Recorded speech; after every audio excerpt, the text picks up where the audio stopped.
श्रीरामचन्द्रं शरणं प्रपद्ये श्रीरामदूतं शरणं प्रपद्ये। સૌપ્રથમ આ સ્થાનમાં જે સ્વરૂપો બિરાજે છે એને 1 વર્ષ થયું અને પાટોત્સવ નિમિત્તે ફરી એક વખત આપણે અહીંયા ભેગા થયા છીએ ત્યારે આ મંદિરમાં બિરાજિત દેવી સ્વરૂપોને હું પ્રણામ કરું છું અને જેમના આ માતૃ સંકલ્પથી આ સ્થાન यहाँ ધામમાં પરિવર્તિત થઈ રહ્યું છે એવા પૂજનીય આઈમાં હિન્દુમાને પ્રણામ કરું છું। આપણા સૌના સદભાગ્ય કે જ્યાં અન્નપૂર્ણય સદાપૂર્ણય શંકર પ્રાણ વલ્લભે આવી જગદંબા વિરાજમાન છે કાશીમાં અને વિશ્વનાથ વિરાજમાન છે ત્યાંથી પધારેલા અનંત શ્રી વિભૂષિત પૂજ્યપાદ જગદગુરુ પૂજ્ય બાબા એનો આપણને લાભ મળી રહ્યો છે। સાવરકુંડલા માનવ મંદિરના એક પૂજારી એવા આપણા ભક્તિરામ બાપુ આપને પ્રણામ કરું છું। મરડા ટીંબે આ સોનલમાં અને એ સ્થાનના એક બહુ જ મજબૂત સ્તંભ એવા આદરણીય ગિરીશ આપા આપને જય માતાજી।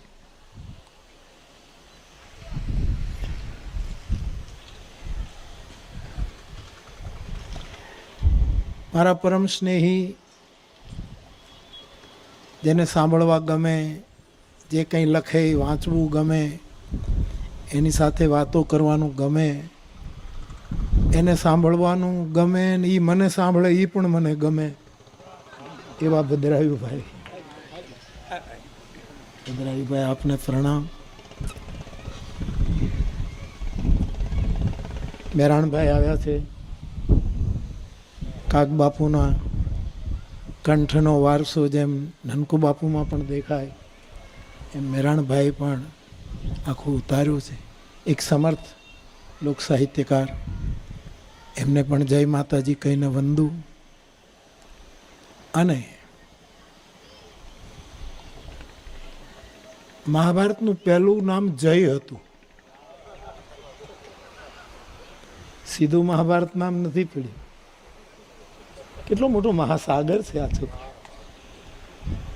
કે કેટલું કોઈ પણ તૈયારી વગર આટલું એ બોલી શકે અને સાધાર અને સાર્થક એવા મારા પ્રિય જયભાઈને મારા તરફથી ખૂબ પ્રેમ અને નનકુભાઈ મુન્ના બાપુ બાપા આપ સૌ આખો આપણો સમાજ આપ સૌને જય માતાજી પ્રણામ। અને આદરણીય રેખાબેન પહેલી વાર મળું છું, પહેલી વાર સાંભળું છું। કીર્તિ શ્રી વાક્ચ નારીણામ સ્મૃતિ મેધા ધૃતિ ક્ષમા। અહીંયા 3 7 વસ્તુના સાધુની આંખે દર્શન થાય છે। એક તો માડી તારા બેસણા ગઢ ગિરનાર નવે ખંડ નજરું પડે એવી 3 માતાઓના સ્વરૂપો અહીંયા વિરાજમાન છે માના માતૃ સંકલ્પને લીધે। એનામાં તો આ 7 વસ્તુ હોય જ। આ વાત મેં ઘણી વખત કહી છે કે ભગવદ્ ગીતામાં ભગવાન કૃષ્ણ પોતાની વિશેષ વિભૂતિઓનું વર્ણન કરે કે આમાં આ હું છું, આમાં આ હું છું, આમાં હું છું. પણ માતૃશક્તિની વાત કરવામાં આવી ત્યારે એમણે એમ કહ્યું કે માતૃશક્તિમાં 7 વિભૂતિ હું છું. 7 વિભૂતિ. આના ઉપર તો હું બોલ્યા કરતો હું, પણ દીદી આપને જોયા પછી મને ખાસ કહેવાની ઈચ્છા થાય છે, સાંભળ્યા પછી કહેવાની ઈચ્છા થાય કે આ કીર્તિની કોઈ પણ વાંચ ઈચ્છા વગર બેઠેલા દૈવી તત્વો, અને છતાંય માડી તારે દાણે દાણે દીનો નાથ વિશ્વંભર વાતું કરે. અને જેમ જયભાઈ કહ્યું કે, અથવા તો ભદ્રાયુભાઈ પણ કહ્યું કે કોઈ મહાન વ્યક્તિ હોય એનું કહ્યું આપણે ન કરવું હોય, પછી આપણે એને પૂજ્ય બનાવી દઈએ છીએ. એ સમાજનો એક સ્વભાવ હશે જે હોય તે. પણ એક પંક્તિ મને બહુ ગમે કે માડી તારી છબિયું તો ઘરમાં ચોડે, પણ કીધેલું તારું ન કરે, તારું કીધેલું કંઈ ન કરે. એવી કીર્તિની ધ્વજારૂપ માતાના સ્વરૂપો વિરાજે છે. કીર્તિ શ્રી, અને વર્તમાનમાં આઈમાં બેઠી છે, બિલકુલ સીધી સાદી, કોઈ શ્રી પણ દેખાડવું નથી એને, કોઈ પણ નહીં, સીધું સાદું, બોલે જ ઓછું, બોલે જ ઓછું. એક પ્રસંગ મને આવે, માં કહું, આ માડીની નિખાલસતા. હું મહુવા રહેતો હતો, અને નહીતર એ માતૃ સ્વરૂપ છે મારા માટે. પણ હું મહુવા રહેતો હતો, સાંજે બધાને મળું મહુવાના ઘરે. એટલે માં એક વખત આવ્યા, એમની સાથે 1-2 કોઈ બીજા ભાઈઓ હતા. એમાં ચા પાણી પીધા, અને કોઈએ એમ કહ્યું કે બાપુ, માને તમે ભેળિયામાંથી એકાદો દોરો કાઢીને બાપુને આપો ને. એટલે સારા ભાવથી બાપુને રક્ષા થાય. પણ આ માડી એવી મને મળી, એણે એમ કીધું કે આ શાલત બાપુએ આપેલી છે. આ સ્વીકાર બહુ કઠિન છે સાહેબ, એ જગદંબા સ્વીકારી શકે, બીજોનો પુરુષ પણ. આ માના વચનો છે, મને યાદ છે કે નહીં, આવો કોઈ આગ્રહ નહીં કરો, આ શાલ બાપુની જ છે. આવું કોણ સ્વીકારે? કોણ સ્વીકારે? તો એવી માં જેને કોઈ શ્રીની પડી નથી, અને છતાં શ્રી સંપન્ન છે. કીર્તિ શ્રી વાક વાણી. તો માં તો ક્યાં બોલે છે? મેં તો ક્યારેય બોલતા સાંભળ્યા નથી. બાપુ રોટલા ખાવા ક્યારે આવશો, ક્યારે ચા પીવા આવશો, આટલું બોલે, બાકી તો મેં ક્યારે બોલતા સાંભળ્યું. પણ આજે એક એવી માને બોલતી સાંભળી, એનું નામ છે રેખાબેન દેસાઈ. કેવું બોલ્યા!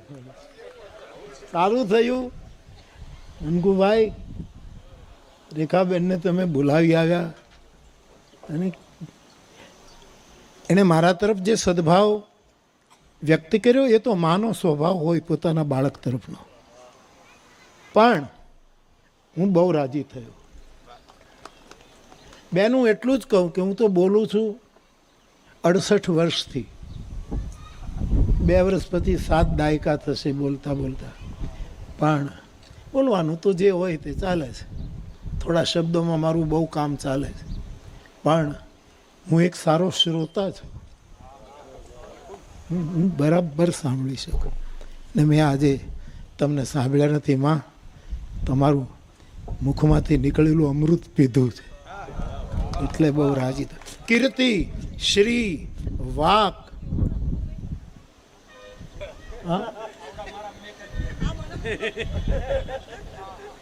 નહીં, તમે બધા મારા માટે આટલું બોલ્યા, હું છોડવાનું નથી તમને કોઈને. આ તો વાટકી વ્યવહાર છે સાહેબ. કીર્તિ શ્રી વાક ચ નારીણામ સ્મૃતિ. કેટલું સ્મરણ, કેટલી સ્મૃતિ. ભદ્રાયુભાઈમાં જો, તમારો જયભાઈમાં જો, કેટલી સ્મૃતિ. આ માતૃશક્તિ છે, આ માતૃ કૃપા છે. મેધા કેટલી વિસ્તરિત. વિશ્રામ દે એવો બુદ્ધિનો વિકાસ. માં જ ગુરુ હતા. બરાબર. કીર્તિ શ્રી વાક નારીણામ સ્મૃતિ મેધા ધૃતિ અને ધીરજ અને ક્ષમા, આવા કૃષ્ણ કથિત માતૃ શરીરમાં રહેલી 7 વિભૂતિઓના દર્શન થતા હોય એવું આજ આ નિહળામાં થઈ રહ્યું છે. એનો મને આનંદ છે. નનકુભાઈને મારી એક વિનય, અને એમાં માં તો બેઠી જ છે, પણ એમાં કદાચ તલગાજરડાની કંઈ સેવાની જરૂર પડે તો મને જરૂર કહેજો. પરંતુ આજના જે પ્રવચનો થયા છે એમાં મોરારી બાપુ માટે જે બોલાયું એ એડિટ કરીને એને એક બાજુ રાખીને એક નાનકડી સનાતન ધર્મની પુસ્તિકા તૈયાર થઈ કે સાધુ સંતો તો સાધુના લિબાસમાં, ધારો કે હું તિલક કરું છું, આમ છું, ભક્તિરામ બાપુ આ અમારા સત્વા બાબતો એ છે, એ સનાતન ધર્મ વિશે બોલે એ તો બધાને ખબર જ હોય. પણ આટલી બીજી પ્રતિભાવો પણ સનાતન ધર્મ વિશે કેટલું સચોટ દર્શન આપી શકે, આની એક નાની પુસ્તિકા કરી બાપુ. હા, પણ ઓલું મેં કીધું એ કાઢ નાખજો. એનો અર્થ છે કે જે મારા માટે ભાવ વ્યક્ત કરે મને નથી ગમતું એવું નહીં. અમારે વિનોબાજીએ બહુ સરસ કહ્યું છે કે ભાઈ ખાલી દોષ દર્શન જ પોતાના કર્યા કરો કે હું તો આમ છું ને એવું કંઈ નહીં, થોડુંક ગુણ સંકીર્તન પણ કરો. તમારામાં કાંઈક સારું છે અને કદાચ કોઈ, પણ મારું શું છે સાહેબ, મારું કામ ગંગાના વહેણમાં નૌકામાં બેસાડીને રામને પાર ઉતારવાનું મારું કામ. મારે સમાજને પાર નથી ઉતારવું, પણ આ જગતને જેણે બનાવ્યું છે એ પરમ તત્વને પાર ઉતારવા માટે મારું કામ કેવટનું કામ છે. હવે એની વ્યાખ્યા હું પછી કરીશ કે રામને હું કામ પાર ઉતારવો ને આ બધું શું છે, એના ઉપર અત્યારે તમે બહુ દિમાગ પણ નહીં ચલાવતા, એ એમને મૂકી રાખજો, પછી હું ક્યારેક કહીશ. પણ સનાતન ધર્મની આટલી સચોટ અને ખાનદાનીએ જો વિવેક આપ્યો હોય, ખાનદાનીની ગળથુથીમાં જો વિવેક કોઈને મળ્યો હોય તો આ વ્યાખ્યાનો કોઈ ઇનકાર ન કરી શકે. બાકી જેની ગળથુથી જ નબળી હોય એ તો શું કરે. દીદીએ કહ્યું ને કે છોકરાએ શિક્ષકના શર્ટ ઉપર પાછળથી પેનની શાઈ ખાલી કરી નાખી.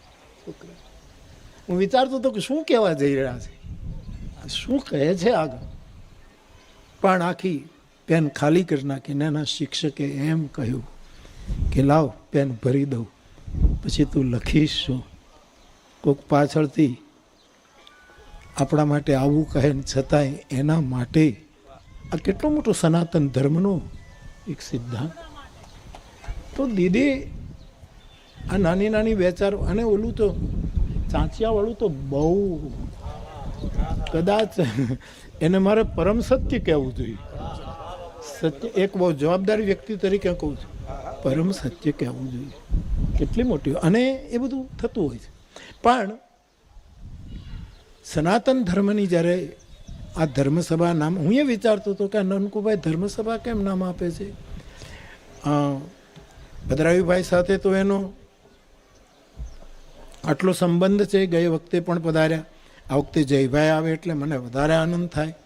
પણ અહીંયા તો આપણે બેઠા હોઈએ એનામાં કંઈ બધા બહુ સંતો મહંતો મઠાધીશો એવું જ કંઈ નથી, પણ હા એ બધાની ગેરહાજરી આપણને ન લાગે એવી જગતગુરુ શખ્સિયત બેઠી છે, એટલે આ ધર્મસભા સિદ્ધ થઈ. પરંતુ ખરેખર આ સભાને ધર્મસભાનું જે નામ આપી, સંજ્ઞા આપી, એ આજે સાર્થક થઈ. જયભાઈને હું બહુ સાંભળું, ભદ્રાયુભાઈને પણ સાંભળું, બધાને સાંભળું, પણ આટલી હોશપૂર્વક અને જોશપૂર્વક સનાતન ધર્મની જે વાતો કરી છે આ લોકો સુધી પહોંચવું જોઈએ. તો હું આપને એ કહેવા જાઉં કે મારું કામ કેવટનું છે. કેવટની પાસે નૌકા જે છે ને એની પોતાની નહોતી. જે રામાયણના એક ગાયક તરીકે હું વિનમ્રતાથી કહું, એ નૌકા એની નહોતી, એના બાપદાદાની નૌકા હતી. એ કેવટે એનો ઇસ્તેમાલ કર્યો છે. બરાબર? ગંગા એની નથી. નખનિર્ગતા મુનિ વંદિતા ત્રૈલોક પાવન સુરસરી એમ કરીને ગોસ્વામીજી કહે, જેના નખમાંથી એ ધારા વહી છે, ત્રિલોકને પવિત્ર કરનારી ત્રિપદગામીની એ ગંગા કેવટની નથી.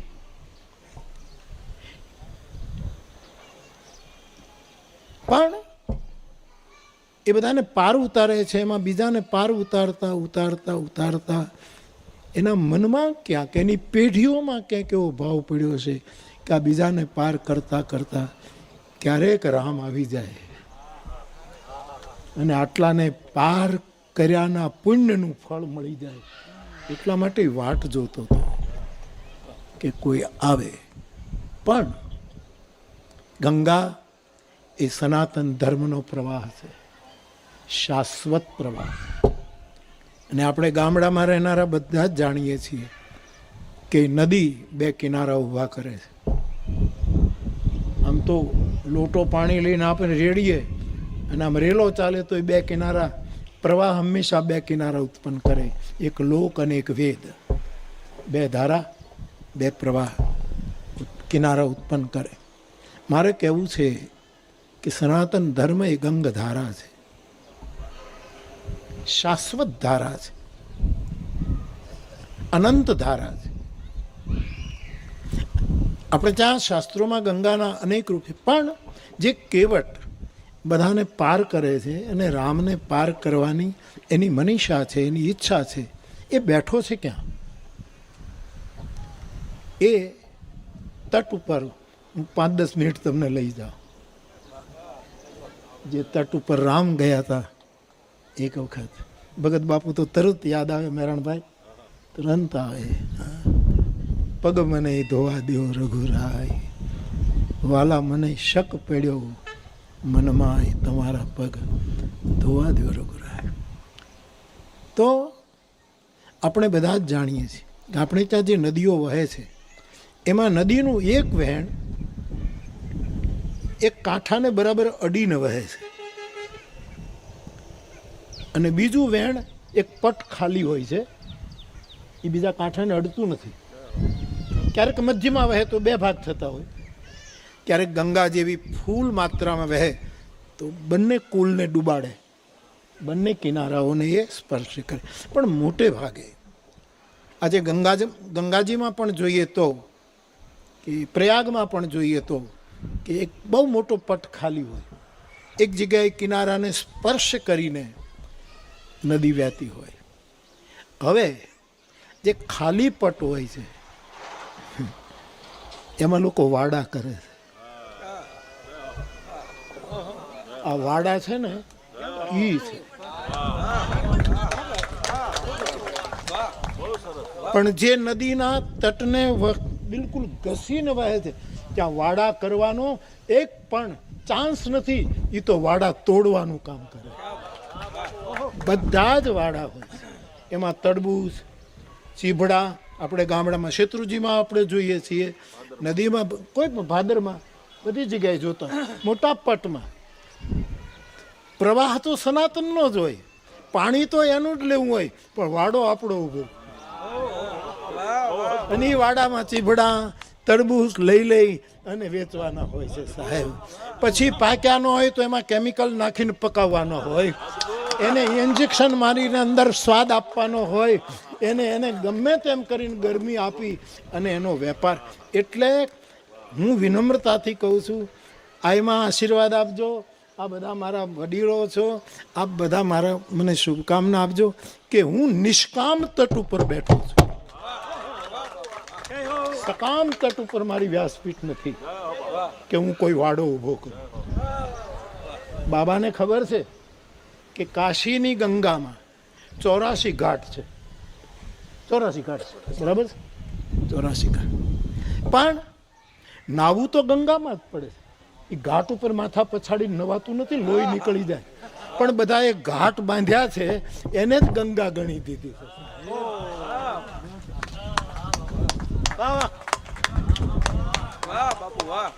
નાવું તો ત્યાં જ જવું પડશે, સનાતનમાં જ સ્નાન કરવું પડશે. શાશ્વત ધર્મ છે. આ દીદીએ બહુ સરસ કહ્યું કે નીતિન પટેલને મેં કહ્યું કે તમારું લોહી લાલ છે, પણ અમારા લોહીમાં ભગવો રંગ કેસરી રંગ પહેલેથી છે. તો આ મારો ઘાટ સ્વતંત્ર છે, સૌ પોતપોતાનો ઘાટ, એમાં આપણે ના ન પાડી શકીએ. 84 ઓલરેડી છે અને બધે ઘાટે અમે તો નૌકા લઈને ફર્યા છીએ બાપુ, બધે ફર્યા. પણ લોકો ઘાટને જ ગંગા માની બેઠા. એ ગંગા નથી કે આ માથા પછાડશો તો લોહી નીકળશે. ત્યારે એ નિષ્કામ ઘાટ ઉપર બેસીને જ્યારે સનાતન ધર્મની સેવા થશે. આ તો બધા સકામ ઘાટ છે, સકામ વસ્તુ ઉપર. અને મારો રામ ઓલા ઘાટ ઉપર ન આવ્યો,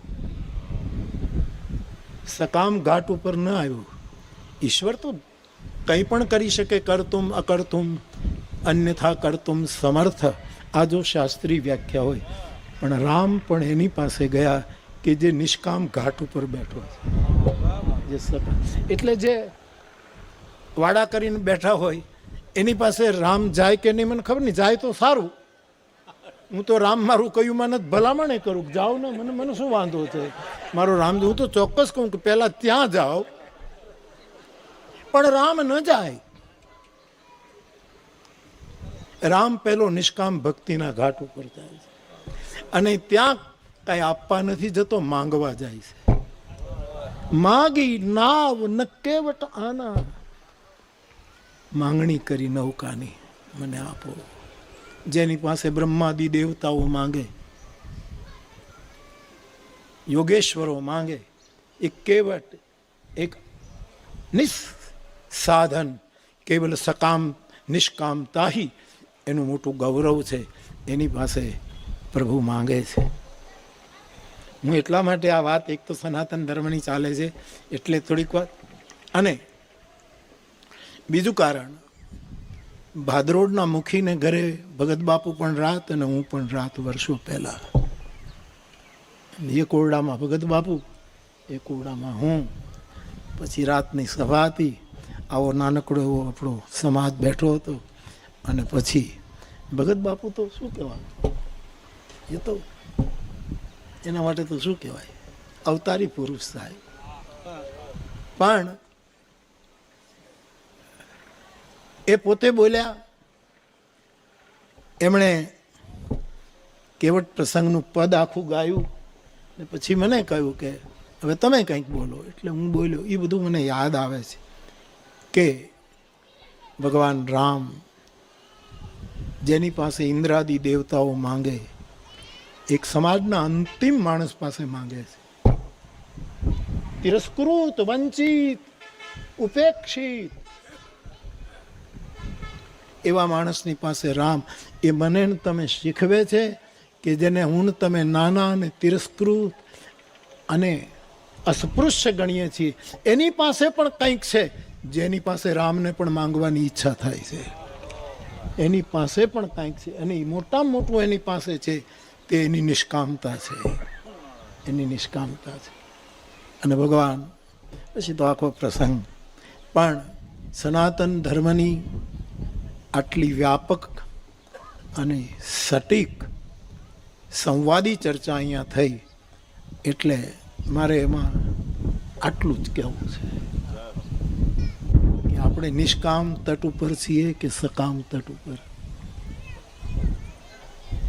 અને વાડા આયુષ્ય બહુ હોય ને,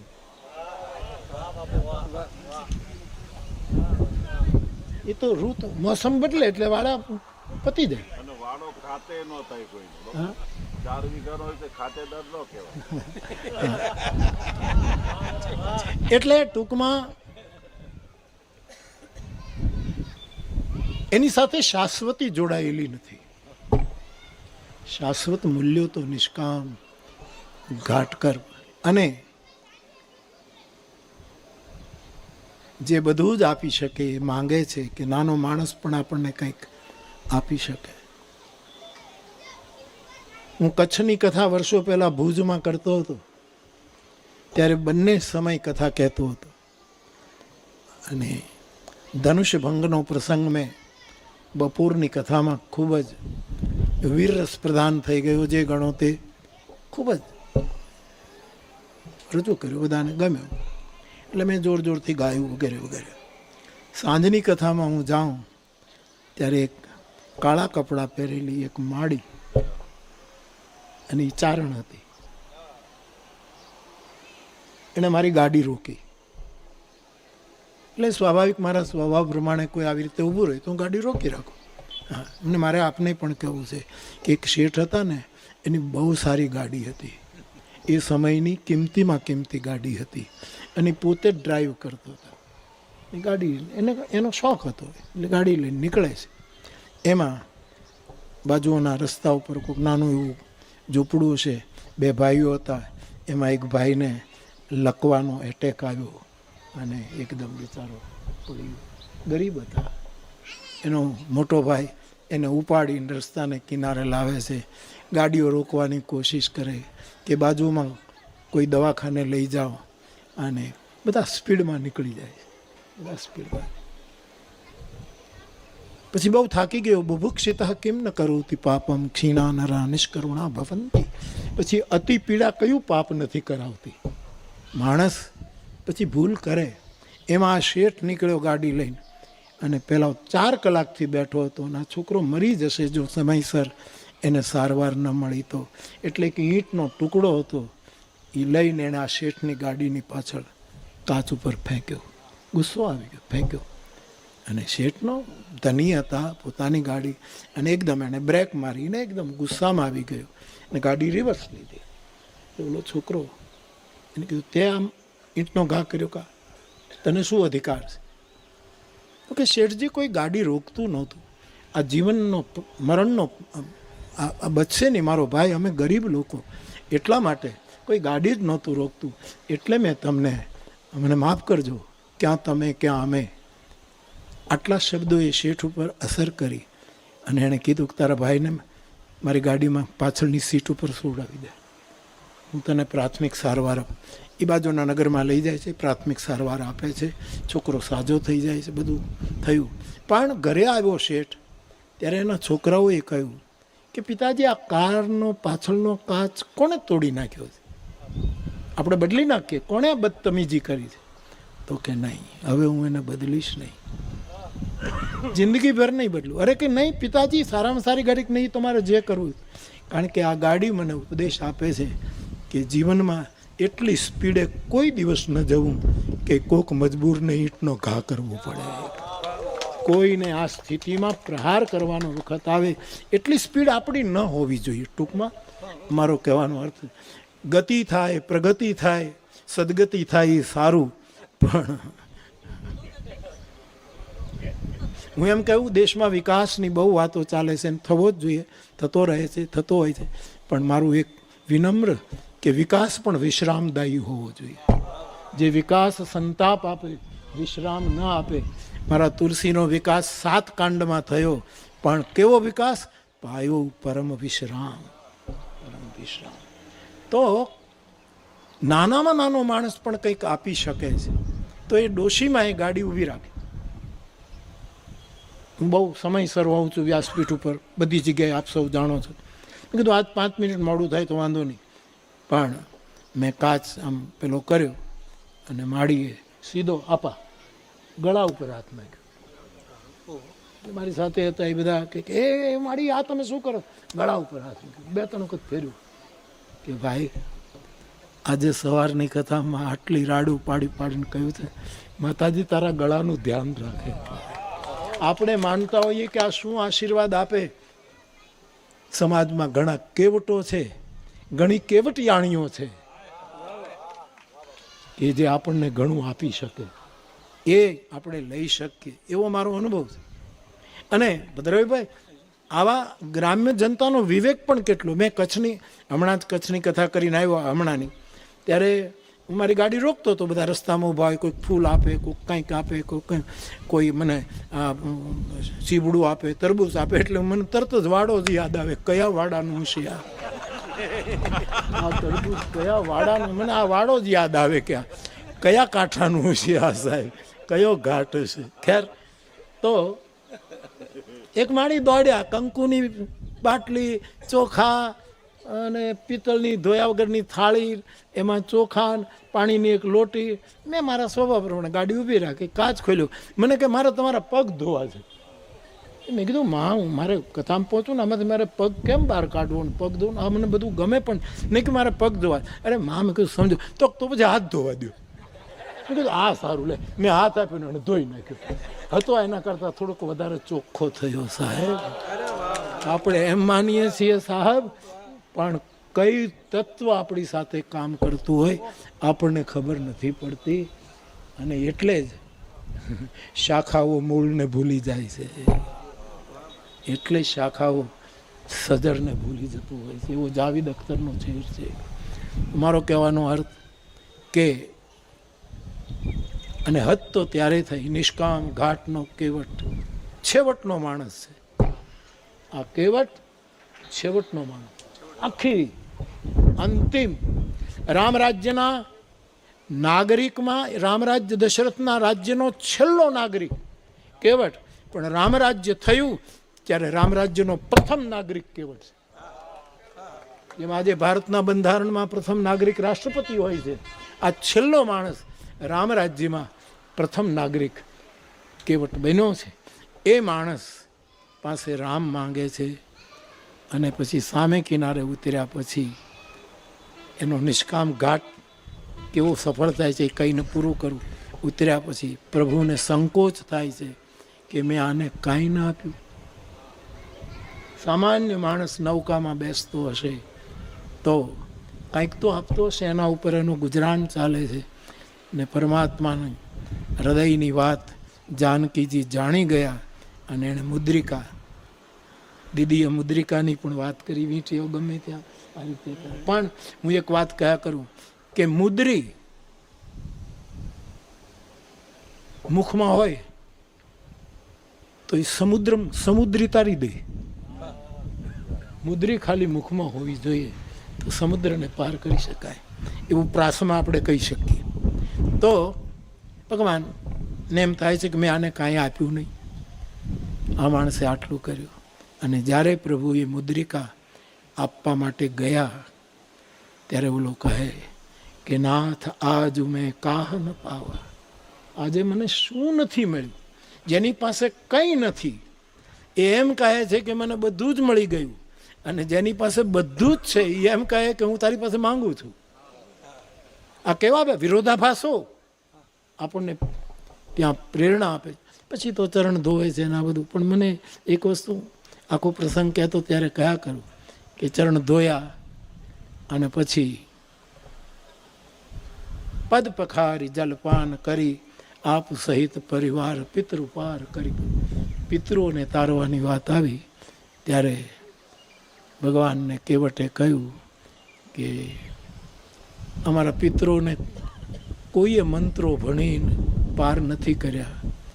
આ તમારા ચરણનું જળ અમે આમ રેડીએ અને અમારા પિતૃઓનો ઉદ્ધાર થાય.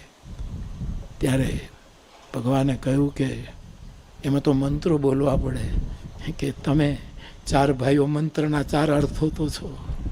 દશરથના દીકરા એટલે 4 સૂત્ર, દશરથના દીકરા એટલે 4 વેદોના મહાવાક્યો, દશરથના પુત્રો એટલે પુત્રો નહીં, વિશિષ્ટ મંત્રો.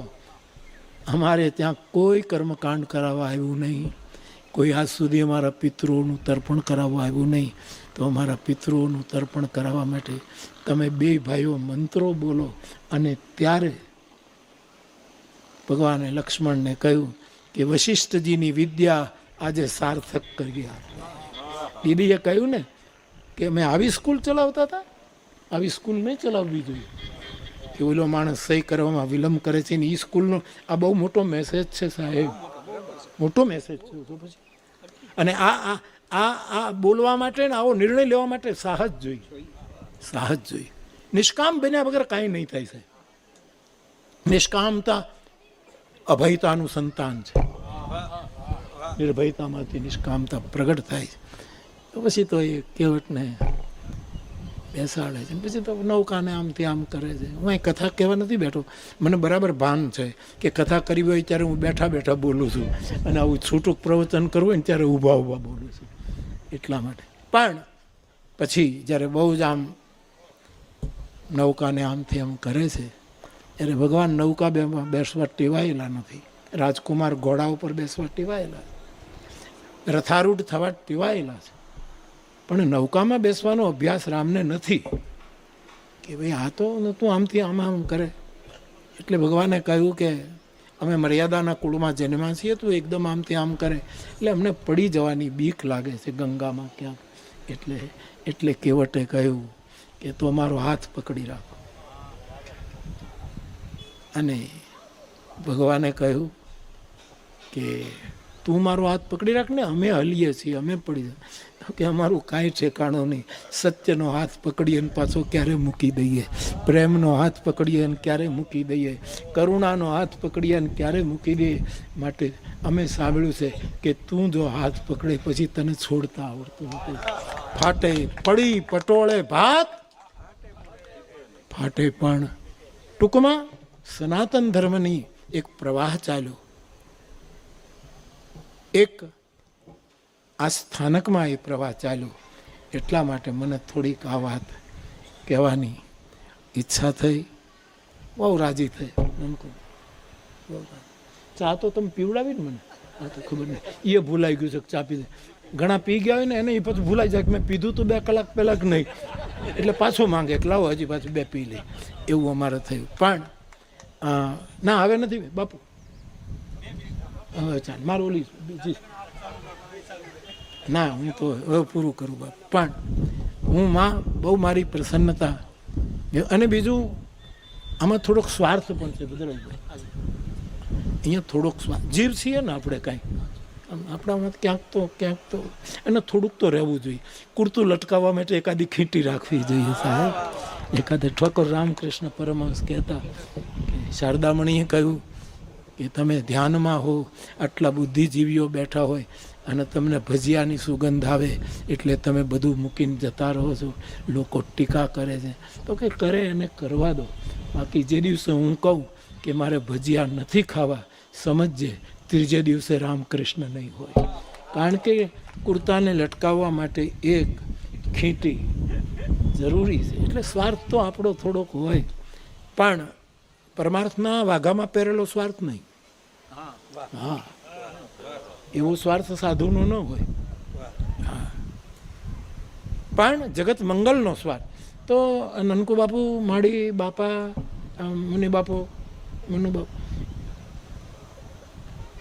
ભદ્રભાઈ સરસ સંકેત કર્યો કે એ બેઠા છે, નહીં તો આ માણસ બેઠો મળે જ નહીં. આ મળે જ નહીં. એક ક્ષણમાં જો તો આ ખૂણે નીકળે, બીજી ક્ષણ તાને. એક વખત હું અહીંયા આવતો હતો, વરસાદની ઋતુ હતી, મારે ચા પીવાની ઈચ્છા થઈ. ઓચિંતા ગાડી અમે આમ કરી તો મુન્ના બાપુ રસ્તામાં મળ્યા. મેં કીધું બાપુ નેરડે આવો છો? હા મા પાસે. મેં કીધું હા. તો કહું હાલો હું આગળ દઉં. મેં કીધું તમે નહીં પહોંચો, તમે ગાડીમાં બેસી જાઓ. તો એના પગમાં નવા બૂટ હતા, એ કીચડમાં રહી ગયા અને કીચડ ભર્યા પગે ગાડીમાં બેસી ગયા. મેં કીધું પણ આ બૂટ તો કહ્યું પાછો બગડાણા દઈશ ને કોકના નવા લઈ લઈશ. આ ચારણ છે હોય એવું કહી દઈ કે કાંઈ નહીં, હું 2 દિવસ પહેલાં બગડાણાથી લઈ આવ્યો છું, વળી પાછા જઈશું, ત્યાં કોઈક શેઠિયાના બૂટ છે તો આપણે ઉપાડી લઈશું, એમાં ચિંતા નહીં બાપુ. અને પછી આ ધોઈને પાછો લઈ લઈશ, મારે 2 જોડ થઈ જશે. સ્વાર્થ એટલો બાપ કે તલગાજરડા ગઢવી સમાજના જેટલા કલાકારો, સાહિત્યકારો આવે છે, આવે રહે બધું બરાબર, પણ એને રાત રોકાવું હોય અને રાતે રોટલા ખાવા હોય તો અહીંયા ઉતારા કરે. એટલે અમારું ઘણું કામ માળી કરે છે, એવું કરી નાખે. વિશેષ કંઈ નહીં કહેતા, મારી બહુ જ પ્રસન્નતા વ્યક્ત કરું છું. અને આ નાની એવી પુસ્તિકા આપણે તૈયાર કરીએ ને આજની તારીખ નાખી ભદ્રવીભાઈને સોંપશું એટલે કરી દેશે બરાબર. અને એમાં મેં કીધું એ કરીને